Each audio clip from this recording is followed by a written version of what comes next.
শুভ সকাল। প্রতিদিনের pre market আপডেটে আপনাদের স্বাগতম। ডিএসইএক্স টানা তৃতীয় দিনের মতো ইতিবাচক ধারা অব্যাহত রেখেছে। গতদিন এটি 34.01 পয়েন্ট বা 0.66% বেড়ে 5174 পয়েন্টে দাঁড়িয়েছে। বাজার লেনদেন ছিল 634 কোটি টাকা, যা আগের দিনের তুলনায় 8.65% কম। বাংলাদেশে বৈদেশিক অর্থায়নে চাপ স্পষ্ট হচ্ছে। 2,02,526 অর্থবছরের প্রথমার্ধে প্রাপ্ত প্রতি $100 বৈদেশিক ঋণের মধ্যে প্রায় $88 ঋণ পরিশোধে ব্যয় হয়েছে, ফলে দেশের নিট বৈদেশিক অর্থপ্রবাহ খুবই সীমিত রয়েছে। আয় বৃদ্ধি পেলেও তালিকাভুক্ত প্রতিষ্ঠান নানার অটোমোবাইলস চলতি অর্থবছরের দ্বিতীয় প্রান্তিকে অক্টোবর-ডিসেম্বর 1.41 কোটি টাকা লোকসান করেছে।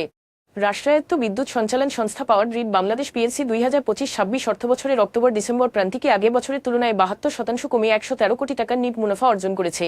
খান ব্রাদার্স পিপি ওভেন ব্যাগ ইন্ডাস্ট্রিজ চলতি অর্থবছরের প্রথমার্ধে শক্তিশালী আর্থিক পুনরুদ্ধার দেখিয়েছে। আয় বৃদ্ধি ও কার্যকর ব্যবস্থাপনার ফলে তাদের নিট মুনাফা গত বছরের তুলনায় 430% বেড়েছে। এখন এ পর্যন্তই, ধন্যবাদ।